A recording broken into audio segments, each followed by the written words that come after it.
The mate auction was where damaged goods were sold to men who asked no questions. And as Tamsin stood among the barren widows and disgraced daughters, she prayed the suppressant herbs would hold for just one more night. One more night. Then she would belong to some minor lord who would never look twice at her, never notice when the trembling started, and never recognize the first heat that was already building like wildfire beneath her skin. She had hidden what she was for 19 years. She only needed to hide it for a few more hours, but the whispers in the crowd told her something had gone wrong. "The Alpha King!" someone gasped. "Why would he come here?" Tamsin did not dare look up. She felt his presence before she saw him, a dominance so absolute it pressed against her chest like a physical weight. Footsteps approached, stopped directly in front of her. "This one," he said. The hall erupted, but Tamsin could not hear them over the roaring in her blood, over the heat clawing its way to the surface, demanding to be known. That night, when her body betrayed her completely, when she burned with a need she could not hide or control, the Alpha King leaned close and whispered words that would change everything. No one must know about tonight. He was offering her a secret. She did not yet understand what it would cost them both. The great hall of Valdris had witnessed coronations, treaties, and royal weddings. Tonight it witnessed something far less noble. The mate auction drew the desperate and the discarded, wolves whose circumstances had made them unmarketable through traditional means, too old, too scarred, too ruined by scandal. They stood on a raised platform at the center of the hall, and Tamsin stood among them with her head bowed and her hands trembling beneath the sleeves of her worn dress. She was none of those things, not old, not scarred, not ruined by scandal, but she was something far worse in the eyes of Valdrian law, something that would see her dragged to the Omega kennels and bred like livestock if anyone discovered the truth. The suppressant tea was wearing off. She could feel it in the flush creeping up her neck, in the heightened awareness of every alpha in the room. She had taken triple the usual dose this morning. It should have been enough. It was not enough. Her father stood near the edge of the platform speaking with a minor lord. Lord Emmerich did not look at her, had not looked at her in years except with thinly veiled disgust. Tamsin remembered the day he discovered what she was. She had been 14, huddled in her room as the first warning signs of presentation began. Her mother had recognized it immediately. Her mother had also been an Omega, had also hidden it until marriage made hiding impossible. And when Lord Emmerich learned he had been tricked into mating a creature he considered barely more than an animal, he had sent Tamsin's mother away. Tamsin never saw her again. The binding had come 3 days later. A black market witch with cold hands and a colder smile. She had sealed Tamsin's Omega nature beneath layers of suppressive magic.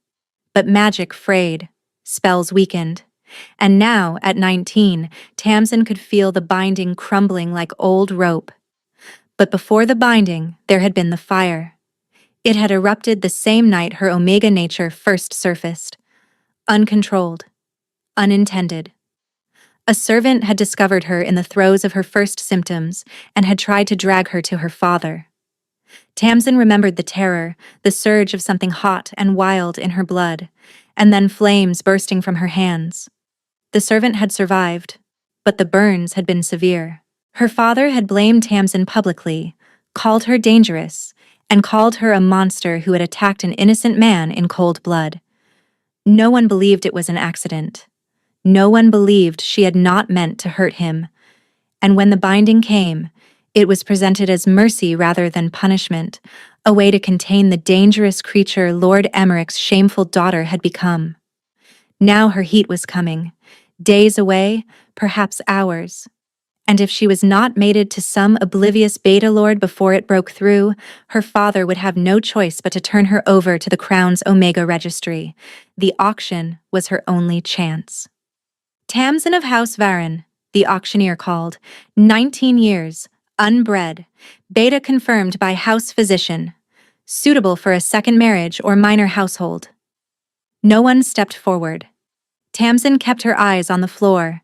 She could feel the alphas in the crowd assessing her, their gazes sliding past without interest. She was plain by noble standards. Brown hair without the fashionable golden tones, a face that was pleasant, but not remarkable. She was forgettable, and she had cultivated that forgettability like a weapon. But beneath her skin, something was waking up. The great doors burst open. Every head turned. Every conversation died. And even Tamsin, who had promised herself she would not look up, raised her eyes. The Alpha King of Valdris stood in the doorway. Corvin. Even his name was spoken like a prayer or a curse. He was tall in the way mountains were tall. Dark hair fell past his shoulders, and his face was the kind of beautiful that belonged on statues. Sharp jaw, sharper cheekbones, eyes the color of a winter storm, gray and cold and utterly unreadable. But it was not his beauty that made the crowd shrink back. It was his presence. His dominance rolled through the hall like a wave, a physical force that demanded submission. Tamsin felt her knees weaken, felt something deep inside her lift its head and take notice. No, not him. Anyone but him. The Alpha King walked toward the platform. His expression revealed nothing as his gaze swept across the women. His eyes stopped on her. Tamsin's breath faltered. She told herself to look away, but something held her frozen, pinned by those winter eyes like a rabbit before a wolf. He stopped directly in front of her. "This one," the Alpha King said. The words fell into silence like stones into still water.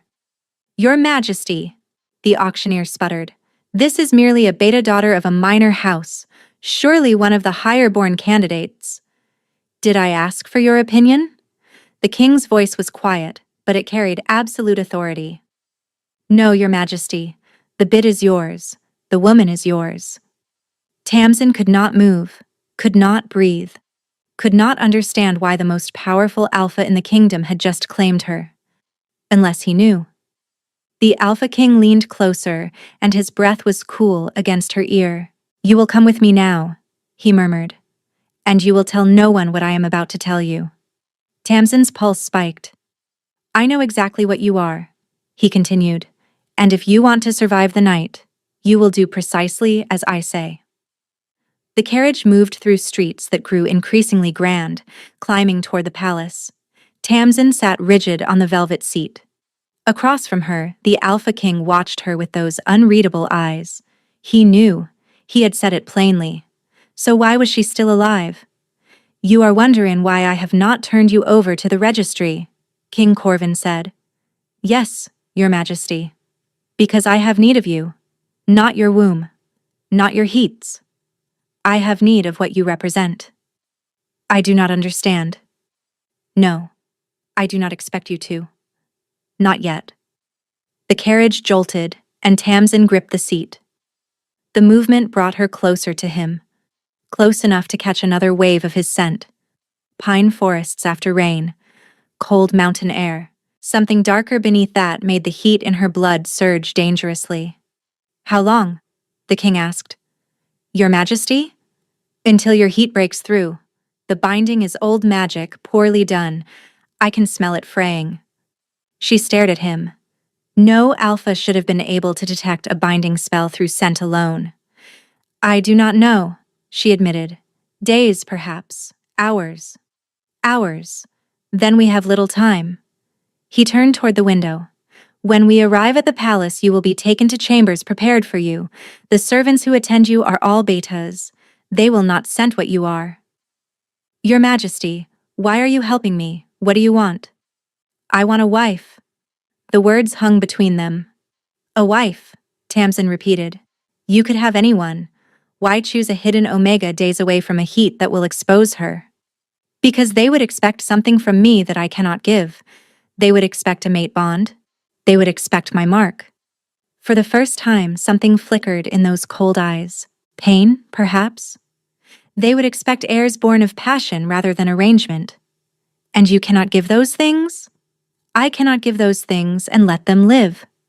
Tamsin felt the blood drain from her face. "Every Omega who has bonded with the king of my bloodline has died," Corvin continued. My mother died 3 days after my birth, the bond having drained the life from her body. My grandmother lasted a week. It is a curse that has followed my line for 6 generations. The stronger the bond, the faster the death. That is why you never married. I had resigned myself to leaving no heir. Then I heard rumors of a minor lord's daughter who should have presented as Omega at 16 but never did. His gaze sharpened. I investigated. I discovered the binding. And I realized you might be exactly what I need. You want to marry me because I am broken. I want to marry you because we are both hiding something that would destroy us if discovered. He leaned forward. Become my queen in name. Give me the appearance of a normal marriage. In return, I will protect your secret with every resource at my disposal. You will never fear the Omega Registry. You will live in comfort and safety for the rest of your days. And if the binding fails, if my heat breaks through, then we will face that together. But no one can know. If the court discovers I have taken an Omega bride, they will demand the bond. And I will not watch another woman die because of what I am. The carriage stopped. Through the window, palace gates loomed. What is your answer? The king asked. Tamsin thought of her father, who would have sold her to the kennels without a second thought. She thought of her mother, whom she had never seen again. And she thought of this strange, cold, beautiful king who was offering her the one thing no one else ever had. A choice. Yes, she said. I accept your terms. The chambers they gave her were larger than her father's entire house. Tamsin stood in the center, taking in the vaulted ceilings, the vast bed, the windows overlooking palace gardens. Everything was decorated in deep blues and silvers, the colors of the royal house. The servants were exactly as the king had promised. All betas, all female, all moving with quiet efficiency. They bathed her, dressed her in silk, and brushed her hair until it gleamed. She barely slept that night. The binding pulsed against her bones, and beneath it, she could feel the heat building. The next morning, she was summoned to the council chamber. The room was intimidating. A long table of dark wood dominated the space, surrounded by lords and advisors. King Corvin sat at the head, beautiful in the way winter was beautiful. And at the far end of the table sat her father. Lady Tamsin, please sit, an older advisor said. Gray hair, thin smile that did not reach his eyes. This was Lord Aldrin, she would later learn. She took the chair near the king. The marriage contract has been prepared, Aldrin continued. His Majesty has specified certain unusual terms. Corvin picked up a document. The terms are straightforward. The marriage will be in name only. No mate bond required or expected. No physical claiming. The Queen's chambers will remain separate from the King's. He was protecting her. Even in the contract, he was building walls. These terms are acceptable to me, Tamsin said. You understand what you are agreeing to? Aldrin leaned forward. A marriage without bonding? A queenship without true mating? I understand. And this does not trouble you? Tamsin met his gaze evenly. What troubles me is impertinent questions about matters between me and my future husband. Silence fell. Aldrin's thin smile faltered. At the head of the table, Corvin made a sound that might have been suppressed amusement. The terms are agreed. We sign today, we wed tomorrow. Tomorrow? Another advisor spoke. The preparations alone will require everyone to work quickly. Unless anyone wishes to explain to neighboring kingdoms why Valdres still has no queen? No one spoke. I will give you privacy for the remainder, Corvin said to Tamsin, but be careful. Lord Aldrin is dangerous when thwarted. He left, and moments later, Sorsha swept in. Her sister was beautiful as always, golden hair and expensive perfume. She was looking at Tamsin with an expression hovering between disbelief and outrage. The Alpha King, Sorsha said. You are marrying the Alpha King. What are you hiding? The king chose me. I do not know why. You are lying. Sorsha's eyes searched her face. Something is wrong here, Tamsin. I am going to find out what. She turned toward the door. Sorsha, wait. The wedding is tomorrow. I will be there, smiling and supportive. But after that, I will learn the truth." She paused at the threshold. "And I pray it is not as terrible as I fear." The door closed behind her. Tamsin stood alone, her skin flushed, the binding cracking with every passing hour. Tomorrow, she would be queen. Tonight, she was terrified she would not survive long enough to see it. The Cathedral of Valdres had stood for 500 years. Its stained glass windows cast colored light across nobles who had come from every corner of the realm. The Alpha King was taking a bride. Tamsin walked the long aisle alone, no father to give her away, though Lord Emmerich sat in the front pew with barely concealed fury. Sorsha sat beside him, her face a careful mask. But Tamsin could not think about them now, could barely think at all through the fog of heat building beneath her skin. The binding was failing faster than she had anticipated. The cathedral was full of alphas, their scents pressing against her, and her body was responding in ways she could not control. At the altar, watching her approach, stood Corvin. He was dressed in black. A crown of silver sat upon his dark hair. In the light from the windows, he looked less like a man and more like something from legend. Tamsin reached the altar. The priest began to speak, ancient words about bonds and duty, but she could barely hear them. She was going to break. Right here, in front of everyone. Then Corvin's hand found hers. The touch was cool, blessedly cool, like water on a fever. Tamsin gasped softly and some of the pressure eased. She looked up at him, startled. His thumb traced a small circle against her palm, soothing, grounding. And somehow, the heat receded just enough for her to breathe. "Do you, Corvin, Alpha King of Valdres, take this woman as your mate, your queen, your bonded partner?" "I do." The priest turned to Tamsin. "And do you, Tamsin of House Varen, take this man as your mate, your king, your bonded partner?" "I do." "Then let the claiming be witnessed." Corvin released her hand and turned to face her fully. Every eye was fixed on them, waiting for the claiming bite. He leaned closer, close enough that his lips nearly brushed her ear. "Your heat is breaking through," he murmured. "When I kiss you, close your eyes and think of nothing. Let me shield you." Then he cupped her face and brought his mouth to hers. The kiss was gentle, controlled. But Tamsin felt something pass between them, something that flowed from him like cool water. The heat retreated, pushed back by whatever strange power he possessed. When he pulled away, her breathing had steadied. The crowd erupted in confused cheers. Where was the claiming bite? Where was the mark? "The Queen and I have chosen a private claiming," Corvin announced. "Our bond is our own." Whispers rippled through the cathedral. But no one dared question the Alpha King. As they walked back down the aisle, Tamsin heard the murmurs. "No bite. No mark. Something is wrong." In the carriage, she finally spoke. "What did you do?" "During the kiss." The heat pulled back. "I told you the curse kills any Omega who bonds with my bloodline. I did not tell you why." His eyes met hers. "My bloodline does not just form bonds. We consume them. Every alpha of my line carries a void that drains life force from anyone we claim. But the same power that takes can also give. I pushed some of my energy into you temporarily. You can do that?" "I can. But Tamsin, it is not a cure. Your heat will break through before morning. And if you bond with me in that state, if the heat drives you to accept my mark, you will die." The carriage stopped. The palace loomed.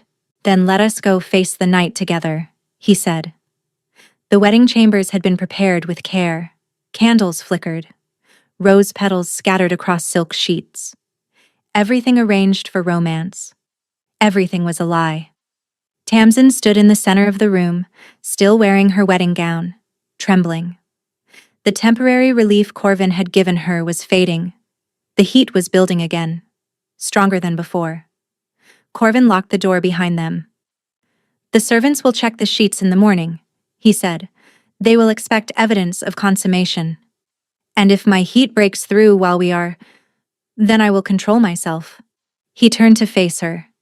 I have spent my entire life learning to suppress the hunger. I will not claim you. No matter what your body begs for, I will not. Do you trust me? It was a strange question. She had known him for 2 days.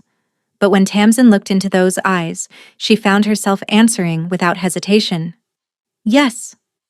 Something flickered across his features. Surprise, perhaps. Or gratitude. He crossed the room to her. When he stopped before her, she could feel the strange, cool power radiating from him. I am going to undress you now. If at any point you wish me to stop, say the word. Tamsin nodded. His hands rose to the fastenings at the back of her gown. He moved with careful precision, never rushing. But even that clinical contact sent shivers down her spine. The gown pooled at her feet. She stood before him in nothing but the thin shift beneath. Corvin inhaled sharply. You are beautiful, he said. I chose you for strategy, not for this. But you are beautiful, Tamsin. No one had ever called her beautiful. Thank you, she whispered. He stepped back and began removing his own clothing. His chest was revealed in the candlelight, lean but powerfully built. And across his left side ran a network of silver scars that looked almost like frozen lightning. The curse marks its carriers, he said. Every king of my line has borne these since birth. Tamsin moved toward him, her hand pressed gently against the scarred flesh. Corvin went absolutely still. His skin was cool, but the scars themselves were ice cold, and beneath them, his heart beat slow and steady, far slower than it should. You really are cursed, she breathed. Did you doubt it? I did not want to believe it. He led her to the bed. The sheets were cool against her feverish skin. When the heat takes you, he said quietly, you will feel an overwhelming urge to submit, to beg for a claiming bite. I need you to fight those urges. And if I cannot, then I will restrain you. I will leave this room if I must. I will not mark you, Tamsin. The first wave hit without warning. Fire erupted through her veins. She arched off the bed with a cry she could not contain. Every nerve screamed for touch, for the claiming that would end this torment. Corvin, she gasped. He was there instantly, pulling her against his chest. The coolness of his skin provided some relief. Breathe through it, the first wave is the worst. She tried to obey, but the heat was everywhere. Her hips moved against him without permission. Slick soaked through her shift, the unmistakable scent of omega arousal filling the room. Corvin's arms tightened. She could feel the tension in his body, the iron control he was exerting. Please, she heard herself begging. I know what you need, but I cannot give it to you. Not that. Instead, he gave her what he could. His hands learned her curves, found places that made her gasp. When release finally came, she trembled in his arms. The heat receded slightly. That was one wave, Corvin said. There will be more. They survived the night together. Wave after wave crashed through her, and each time, Corvin was there. By dawn, Tamsin was exhausted beyond anything she had ever experienced. As the final wave subsided, he pressed a kiss to her forehead. You survived, he murmured. We both did. He was silent for a long moment. Then, quietly, he said, I should not return to these chambers again. What happened tonight cannot become a pattern. For your sake. Despite her exhaustion, Tamsin felt something crack at the words. I understand, she whispered. But she did not understand at all. 3 days passed and the king did not come to her chambers. Tamsin threw herself into learning her new role. Protocols to memorize, nobles to meet, rituals that defined court life. She attended council meetings at Corvin's side, saying little but observing everything. Lord Aldrin watched her constantly. She could feel his cold gaze searching for weakness. Tamsin met his scrutiny with perfect composure. But at night, alone in chambers that still carried traces of their wedding night, she lay awake thinking of him. On the 4th day, Corvin summoned her to his study. He stood by the window when she entered, silhouetted against afternoon light. "Close the door," he said. She obeyed. "I have been avoiding you. I suspect you know why." "The wedding night. And every night since, when I have found myself standing outside your door, wanting nothing more than to open it." He turned, and the rawness in his expression made her throat tighten. "This was not supposed to happen. You were supposed to be a strategic choice. And instead? Instead, I cannot stop thinking about you." The words came rough, almost angry. "I have lived my entire life preparing to never care for anyone, and in 4 days, you have dismantled that completely." Her pulse quickened. "Corvin? Do not tell me you feel the same. Do not give me hope where there can be none, because if this becomes something more, I do not know if I can trust myself not to claim you. What if there was another way? What if the curse could be broken? It cannot. Every king of my line has tried. My father spent his entire reign searching. He found nothing." Tamsin fell silent. "I should go," she said finally. Corvin caught her hand. "Stay. Not for what we cannot have. But stay and talk with me. Tell me something true." So she stayed. She told him things she had never told anyone, about her mother, about the binding, about the fire that had branded her dangerous when she was only 14 and terrified. And Corvin told her things in return, about his father's desperation, about wondering if his mother had been happy in the few days she lived as queen, about the suffocating loneliness of power. Night fell while they talked. Their hands found each other and held on. "This is dangerous," Corvin murmured. "Yes." "We should stop." "Yes." Neither moved. "Your heat will return in a month," he said. "I will need to be away when it happens." Tamsin nodded, though the thought of facing it alone made her chest tighten. "I understand that you are trying to protect me," she said softly. "And I understand that circumstances have made something simple into something impossible." Simple? Love should be simple. What complicates it is everything else. He raised their joined hands and kissed her knuckles. "The curse has a threshold," he said quietly. "Something I have not told anyone.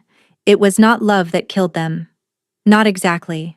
The curse activates at the moment of true bonding. When two souls choose each other completely, without reservation. So as long as we always hold something back, we might survive this." It was not enough. But in that moment, it felt like more than she had ever hoped for. "Then we hold something back," she said, "and we pray. That is enough." But even as she spoke, Tamsin felt something shifting inside her. A power she did not understand, a connection she could not explain, and the terrifying certainty that holding back might be impossible. 2 months passed in strange twilight. Tamsin and Corvin learned to navigate the impossible space between duty and desire. They met in his study each evening, talking for hours. They attended council meetings side by side. They touched when protocol demanded, and each contact sent electricity through her. But they never kissed. The line remained unbroken. Her second heat came as predicted. Corvin retreated to a hunting lodge in the northern mountains. Tamsin survived it alone, attended only by beta maids, and the loneliness nearly destroyed her. When Corvin returned, she saw the same hollowness in his eyes. "This is not sustainable," she told him. "I know." The change came 3 weeks later on an ordinary morning. Tamsin woke feeling strange. Nausea churned her stomach. Her breasts ached with unfamiliar tenderness. Dizziness sent her stumbling back against the pillows. The royal physician examined her with cool efficiency. "Congratulations, Your Majesty. You are with child." The world stopped. Pregnant. But that was impossible. Corvin had never claimed her, never knotted her. But they had done other things during her first heat. Apparently, that had been enough. How far along? 8 weeks, perhaps 9. The timing matched her wedding night exactly.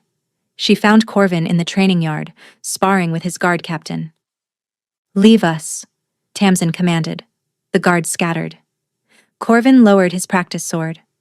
What is wrong? I am pregnant. The sword clattered to the ground. His face went through shock, joy, terror, despair. No, we were careful. Apparently not careful enough. He was shaking. My mother conceived me and the bond completed. The curse took her within days of my birth. Tamsin, if you carry this child, I know. We have to stop this. A healer. A witch. No. The word came sharp. This child is mine, ours. I will not destroy it to save myself. Then you will die. His voice cracked, just like every woman foolish enough to love my bloodline. Love. The word hung between them. Is that what you think I am? Foolish. I think you are the bravest person I have ever known. Tears streamed down his face. And I think I love you so completely that it terrifies me. I love you too. I have loved you since the night you held me through my heat, and I will love you until my last breath. Corvin pulled her into his arms and kissed her with all the desperation they had denied themselves. The bond snapped into place. She felt it like a physical blow, their souls reaching for each other across heartbeats. Then Corvin screamed. He wrenched away, hands flying to his chest. The silver scars were spreading across his skin like frost. His face went white, his lips turning blue. The curse, he gasped. It is not supposed to. I am not supposed to be the one. He collapsed. Corvin. Tamsin dropped to her knees. His skin was ice cold and the silver was still spreading, up his neck, across his jaw. Help, she screamed. The king is dying? The curse was not taking her life, it was taking his. The king's chambers became a sick room. Tamsin sat beside the bed where Corvin lay, his body covered in silver scars that pulsed with faint light. His breathing was shallow, his skin cold as marble. He had not opened his eyes in 3 days. The physicians had no explanation. The curse was supposed to drain the Omega, not the Alpha. Sorsha came on the 4th day. She pushed past guards until she stood at the foot of the bed. Her face was pale, her eyes red.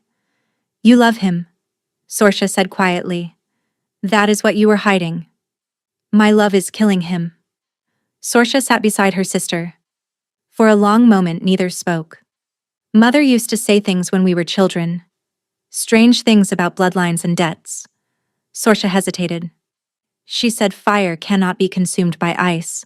The flame always finds a way to burn. Fire and ice. Tamsin thought of Corvin's cold skin, of her own heat. What if I am the fire? She whispered. The curse consumes life force, she continued, mind racing. But what if there was someone whose fire burned too hot to be frozen? Mother was Omega, hidden, like me. What if she knew something? What if there was a reason our bloodline carries this heat? Father sent her away for a reason. He knows more than he has told us. Father will not speak to you. Then I will make him speak. I am Queen of Valdris. I will burn down everything he holds dear to save my husband. She found Lord Aldrin first. The old advisor was in his chambers, surrounded by papers. Something flickered in his cold eyes when she entered. How fares the king? You have been waiting for this. Waiting for the curse to take him so you could install your granddaughter. I have no idea what you mean. I think you do. She moved closer. I think you knew what would happen if Corvin formed a true bond. The curse is ancient magic. I have no power over such things. But you have knowledge of them. She stopped before him. The curse has always taken the queen. But this time the king is dying. Why? Surprise flickered across his face, quickly hidden. You do not know, Tamsin realized. You expected me to die. She left him in stunned silence. Her father proved more difficult. Lord Emmerich refused 3 summons. On the 4th, Tamsin sent armed guards with orders to drag him in chains if necessary. He arrived red-faced and furious. I need you to release my bind, Tamsin said. Now. No. The Alpha King is dying. I need my magic to save him. You are a dangerous creature, her father spat.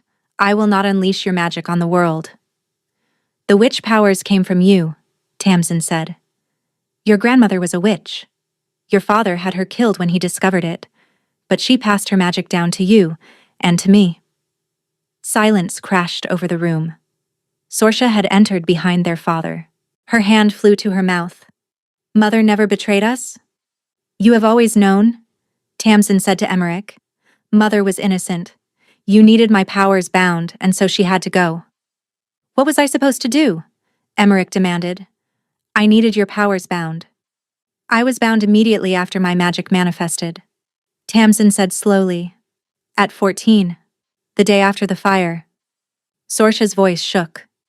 Then how could she have burned that servant so badly? If she was bound immediately after, how could she have lost control again? Unless... For just a moment, Emmerich looked uncertain. You also have fire magic, Sorsha breathed. It passed from grandmother to you to her. The servant who was burned, the one who supposedly caught Tamsin in her room that night. You were the one who hurt him. You framed her. It was necessary, Emmerich snarled. I needed a reason to bind her that no one would question. A dangerous Omega who attacked a servant? Everyone believed she needed to be contained. You burned an innocent man and blamed your own daughter, Sorsha said, horror dawning. You let everyone believe she was a monster. She is a monster.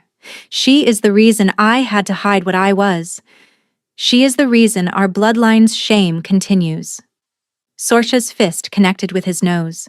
He stumbled backward, head hitting the mantel. He collapsed unconscious. Silence. I need the seal, Tamsin said, to break my bind and save Corvin. Sorsha ran from the room. She returned breathless, pressing a small carved box into Tamsin's hands. I will send for guards. Have father arrested. I will testify about everything. Thank you. I am sorry for everything, for believing him. Tamsin kissed her sister's cheek. Then she rode for the burning temple. The burning temple took 3 days to reach. Tamsin rode through rain and darkness, stopping only when exhaustion threatened to topple her. The child in her belly was still too small to feel, but she sensed its presence constantly. The temple rose from the mountainside like a wound in stone, black rock and twisted spires. Approaching it made her skin crawl, but she did not stop. She found the central chamber at the temple's heart. It was vast, with a ceiling that vanished into shadow. At its center stood an altar of black stone, and on that altar lay a woman. Mother? The woman's eyes opened. She was older than Tamsin remembered, dark hair streaked with gray, face lined with years of solitude. But those eyes were the same, warm brown flecked with gold. My daughter, I knew you would come. Tamsin crossed the chamber. Her mother was bound to the altar, silver chains around wrists and ankles. Who did this to you? I did it to myself. Her mother smiled weakly.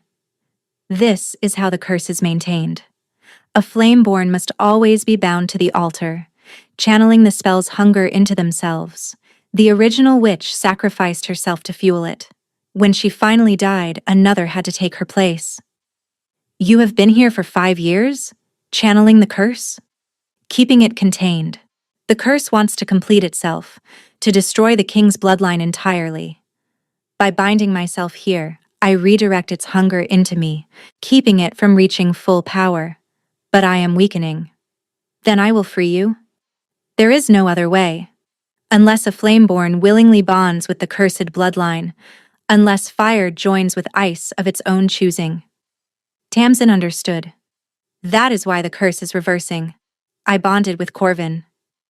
You did more than bond. You carry his child, a child of both bloodlines who could either end the curse or complete it. How do I end it? You must choose freely and completely. Total acceptance. The original witch cast this curse in hatred. It can only be broken by the opposite, by love that holds nothing back. Corvin said complete acceptance would trigger the curse. For any other Omega, yes. But you are flameborn. Your fire cannot be consumed. Your love cannot be drained. You are the key that was always meant to break this lock. Father knew. He was terrified of what you might become. Lord Aldrin? Tamsin realized. He knew about this place. Aldrin discovered me 3 years ago. He has been using my imprisonment, threatening to kill me if I did not feed information about the curse. He wanted the bloodline to end so he could install his own family. Rage erupted inside her. When the curse breaks, her mother said, the altar's power will fade, the chains will release, the temple will crumble. I will find my way home. Tamsin kissed her mother's forehead. Then she ran. The journey back took 2 days. She drove herself harder than ever, and with every mile she felt Corvin's life force fading. She burst into his chambers as the sun set. Corvin was worse. Silver covered his entire body. His breathing was barely visible. His lips were blue. Everyone out, Tamsin commanded. They fled. She climbed onto the bed, pressing her body against his frozen form. Corvin, I know you can hear me. I found my mother. She told me the truth. No response. I have to accept the bond completely. No holding back. I have to love you with everything I am and trust that my fire is strong enough. His eyelids flickered. I am terrified. I have spent my life hiding, building walls, and you are asking me to tear them down completely. She pressed her forehead to his. But I choose you, Corvin. I choose you with every part of me. I choose our child, our future, our kingdom. Heat erupted from deep inside her, not like her heats. This was something older, something primal, like the core of the sun awakening. The bond snapped fully open. Instead of her life draining away, she felt her fire pouring into him, melting the silver, burning through the ice. The curse screamed as it died, 500 years of hatred dissolving in the face of love freely given. Corvin's eyes flew open. They were no longer winter gray. They were gold, the same gold that flickered in her eyes at birth. Tamsin, he breathed. Then he was kissing her, and she was laughing, and the silver was receding from his skin like winter giving way to spring. How? He managed. Fire cannot be consumed by ice, my mother's words. Outside, the sun rose on a new day. 3 months later, Queen Tamsin stood before the assembled court and read the charges against Lord Aldrin. Treason, conspiracy, imprisonment of a noblewoman, manipulation of ancient magic for personal gain. Aldrin said nothing in his defense. There was nothing to say. I sentence you to death, Tamsin concluded. May the gods have mercy, for this court has none. Lord Emmerich faced his own trial 1 week later. The charges were equally damning: assault, false imprisonment, conspiracy to conceal Omega status for personal gain, the deliberate framing of his own daughter. He was stripped of his titles, his lands, and his freedom. He would spend the rest of his days in a cell, surrounded by the ashes of his ambition. Later that evening, Tamsin found Corvin in the nursery. He stood by the window, watching sunset paint the sky gold and crimson. His scars had faded to faint silver lines. His eyes were still gold, a permanent reminder of their bond. The council approved the new laws, she said, moving beside him. Omega registration is abolished. Forced bonding is now a capital crime. Because of you. He pulled her close. You changed everything. We changed everything. He turned her to face him, hands cradling her swollen belly. I spent my life believing I was a monster. That I was born to consume anyone who loved me. Then you proved the monster was the curse, not me. You were never a monster. You were a man bearing an impossible burden. And now it is gone. Because you burned it away. The baby arrived 4 months later. A girl with her father's dark hair and her mother's golden eyes. They named her Ember, and when she cried, tiny sparks danced at her fingertips. Tamsin's mother wept, holding her granddaughter for the first time. She had emerged from the crumbling temple just as Tamsin had promised, weak but alive, and had spent the months since recovering in the palace. Sorsha declared herself the best aunt in the kingdom and visited so often she practically lived in the nursery. The kingdom flourished. Tamsin brought compassion where Corvin brought strength. She advocated for Omegas who had been treated as property, built schools and sanctuaries, created a world where no one would ever have to hide. And every night, she fell asleep in the arms of the man she loved. "Do you remember what you said on our wedding night?" Corvin asked one evening, watching Ember sleep. "I said many things. Most were incoherent." He laughed softly. "You said love should be simple, that everything else complicates it." "I remember." "You were right. Loving you is the simplest thing I have ever done. The curse, the secrets, the fear, all complicated. But loving you? Natural as breathing." Tamsin smiled against his chest. "We saved each other. We broke a curse that enslaved my family for 500 years. We changed laws that oppressed your kind for generations. We created a child who carries the best of both bloodlines. And we found each other. Two people hiding fundamental truths, thrown together by circumstance, discovering that what we hid was exactly what the other needed." "No more hiding," Corvin said. "No more hiding." Outside, moonlight spilled across a kingdom transformed. Somewhere in the city, young Omegas slept without fear. In the eastern mountains, the ruins of the burning temple lay silent, its power spent at last. And in the tapestry of time, a 500-year-old curse finally found its end, not in hatred, in love freely given and wholly received. Thank you for listening to this story. If you enjoyed it, please like, subscribe, and share with others who might enjoy it too. Your support means everything. Until next time, may you find the courage to love without holding back, and may your fire always burn bright.